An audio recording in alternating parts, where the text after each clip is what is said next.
नमस्कार, स्वागत है आप सभी का मेरे चैनल गार्डनिंग विथ जयंती को। दोस्तों, मौसम के अनुसार जो लोग हरी सब्जियां और फलों का सेवन करते हैं वो लंबी उम्र तक स्वस्थ रहते हैं। अगर इसी फल और सब्जियां अपनी ही छत पर ऑर्गेनिकली ग्रो किया गया है तो सोने पे सुहागा। आप जो इतने सारे फ्रेश फल और सब्जियां देख रहे हैं ये सब मैंने अपनी ही छत बगीचा से हार्वेस्ट किया है। ये पक्के थाई एप्पल बेर, हरा भरा कोरिएंडर लीव्स, मिनी ऑरेंजेस, रसीले star fruits, spinach, lettuce, yellow zucchini,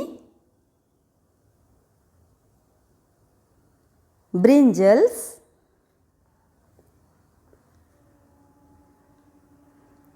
और लाल लाल चेरी टोमेटोज दिखने में जितने सुंदर लग रहे हैं खाने में उससे ज़्यादा स्वादिष्ट है। तो आइए चलते हैं उस छत बगीचा पर जहाँ मैं ये सब हार्वेस्ट किया है।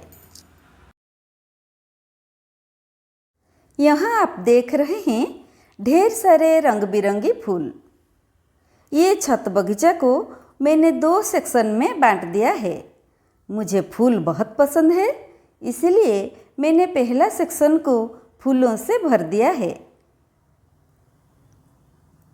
और ये आ गया मेरा दूसरा सेक्शन जो कि वेजिटेबल सेक्शन है। दोस्तों, इस बार मैंने पत्तेदार सब्जियों को टावर में लगाने की कोशिश किया है। रिजल्ट आपके सामने है। मेरे सारे टावर्स कितने हरे भरे और सुंदर लग रहे हैं। टावर में सब्जियां लगाने का 2 फायदा है। एक तो ये टावर कम स्पेस लेता है और इसमें घास फूस के लिए कोई जगह नहीं बचता है। यहाँ से मैंने थोड़ा लेट्यूस ले लिया है और आगे स्पिनच के टावर। मैं हमेशा पत्तेदार सब्जियों को कट करके लेती हूँ और बाद में इसमें नई पत्तियाँ निकल आता है।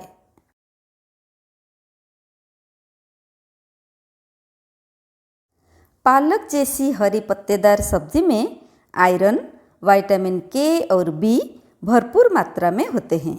इसका साग बनाएं, सूप पिए, जूस बनाएं, सब्जी बनाकर खाएं, जैसे भी इसका सेवन करें, हर तरह से ये हेल्दी है।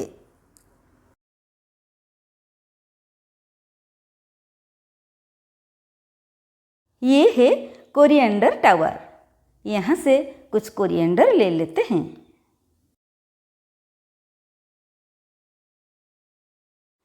इसका खुशबू मुझे बहुत पसंद है।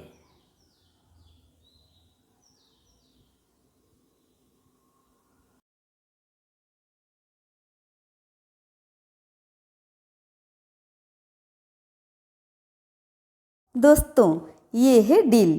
इसे सोया भी कहते हैं।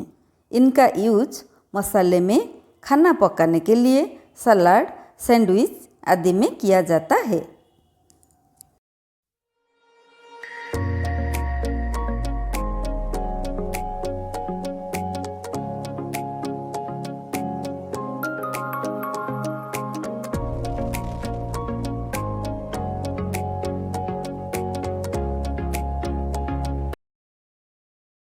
ये है टमेटोज के पौधे।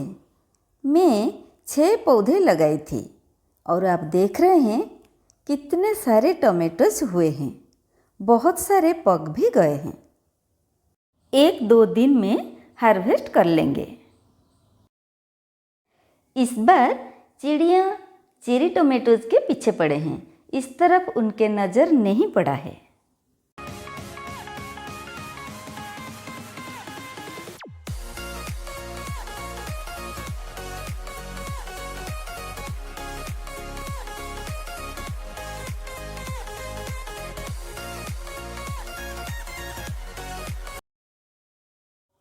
यहाँ से कुछ टमेटोज ले लेंगे।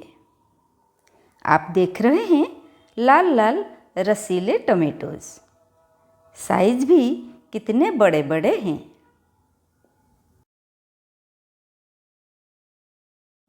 आगे स्प्रिंग ओनियन है। इसको ग्रो करना सबसे आसान है। विंटर में छोटे छोटे ओनियन को मिट्टी में दबा दो तो ये आराम से ग्रो करता है। बहुत सारे डिशेस में मैं इसका यूज करती हूँ। खाना का स्वाद बढ़ा देता है।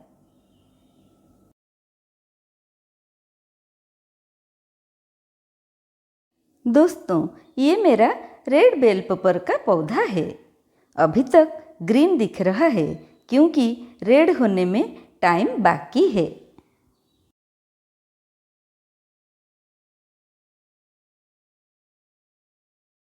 ये आया मेरा चेरी टोमेटोज का सेक्शन। यहाँ मैं पारापेट के ऊपर कंक्रीट बॉक्स बनाकर उसमें पौधों को लगाया और बड़े होने पर नीचे की तरफ झुका दिया है। कोई ट्रेली का यूज नहीं किया है।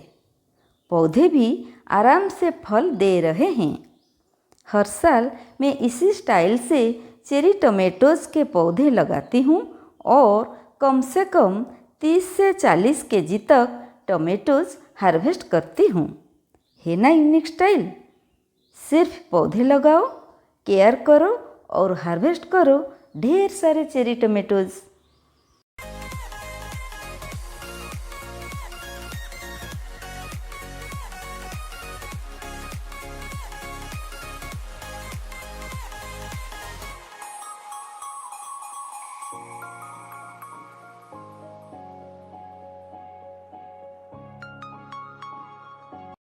ये रहा येलो जुकीनी के पौधे। पहली बार अपने गार्डन में इसको ऐड किया है। आप देख रहे हैं इसमें काफ़ी अच्छा फ्रूटिंग हुआ है। यहाँ से एक जुकीनी ले लेते हैं।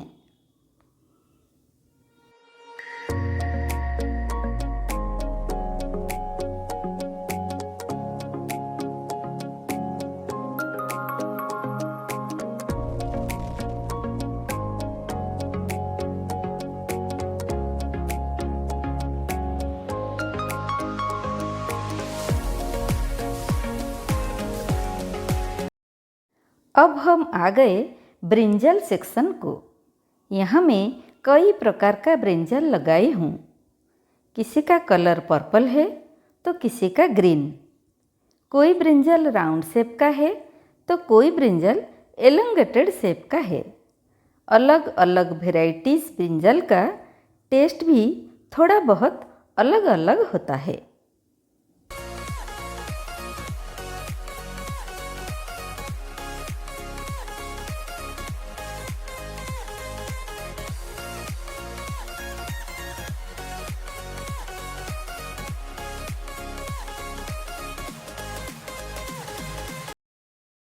दोस्तों, आपने अभी अभी देखा कि मेरा छत बगीचा में मैंने कितने सारे वेजिटेबल्स लगाया है। इससे ना केवल मुझे खुशी मिलती है लेकिन मेरे परिवार को अपने छत से उगाया हुआ ऑर्गेनिक वेजिटेबल्स खिला सकती हूँ, यही आत्मसंतुष्टि भी मिलता है। अब चलते हैं नीचे मेरा फ्रूट सेक्शन पर। यहाँ मैं फ्रूट प्लांट के साथ साथ बहुत सारे परमानेंट फ्लावरिंग प्लांट भी लगाया है।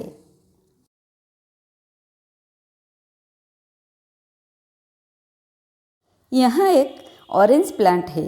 आप देख सकते हैं इसमें ऑरेंज भी हुआ है।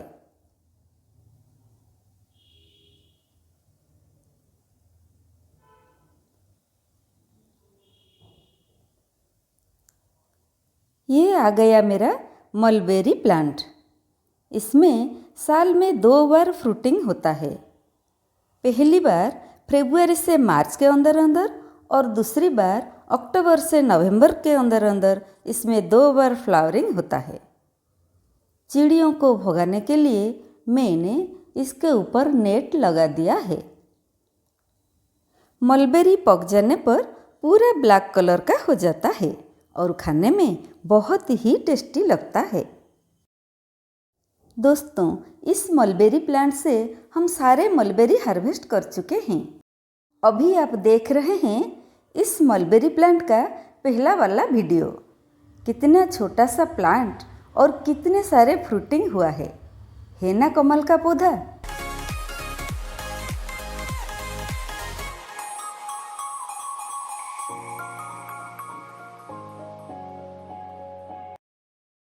आगे चलते हैं।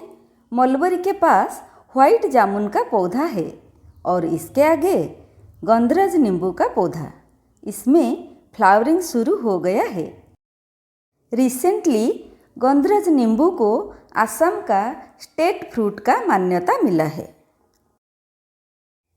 ये एक गुआवा प्लांट है। इसके आगे स्टार फ्रूट का प्लांट। पहले घूम के आते हैं, फिर स्टार फ्रूट कलेक्ट करते हैं।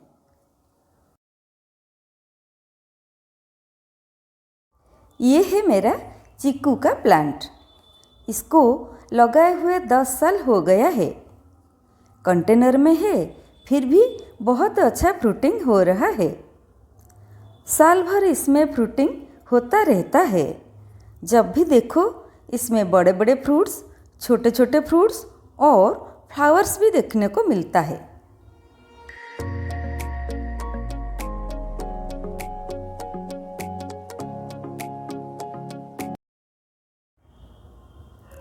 आगे राइट साइड में ड्रमस्टिक प्लांट और लेफ्ट साइड में पोमेग्रेनेट प्लांट है।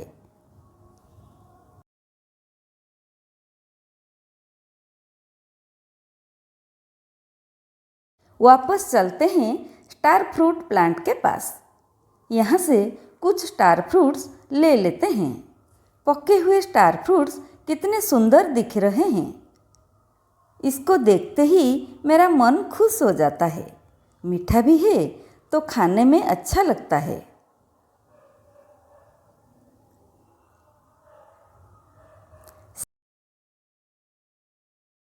साइज भी काफ़ी बड़े बड़े हैं।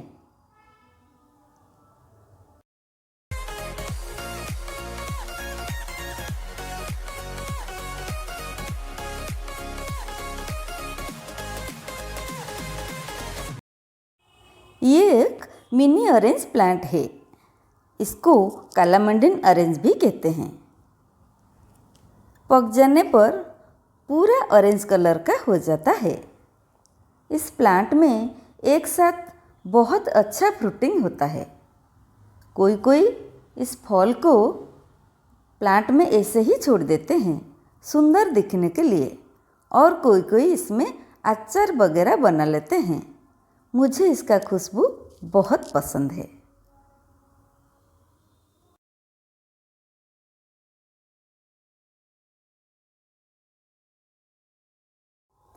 फाइनली हम आ गए हैं मेरा थाई एप्पल बर प्लांट के पास। ये प्लांट 3 साल से मेरे पास है। साल में 2 बार इसमें फ्रूटिंग होता है। दिखने में जितना सुंदर है, खाने में उससे भी ज़्यादा टेस्टी है। फ्रूटिंग भी काफ़ी अच्छा होता है। विश्वास ही नहीं होता है कि कंटेनर में है और इतना ज़्यादा फ्रूटिंग हो रहा है। मुझे खुशी है कि मेरा ये छत बगीचा में मैंने फ्लावरिंग और वेजिटेबल प्लांट के साथ साथ इतने सारे फ्रूट प्लांट्स ना केवल लगाई हूँ, बल्कि बहुत अच्छा हार्वेस्टिंग भी कर रही हूँ। तो दोस्तों, कैसा लगा मेरा वीडियो? अगर अच्छा लगा है तो मेरा वीडियो को लाइक, शेयर और चैनल को सब्सक्राइब जरूर कीजिएगा। आज के लिए बस इतना ही। फिर मिलेंगे और एक नई वीडियो में और एक नए टॉपिक के साथ। तब तक के लिए बाय। Happy gardening.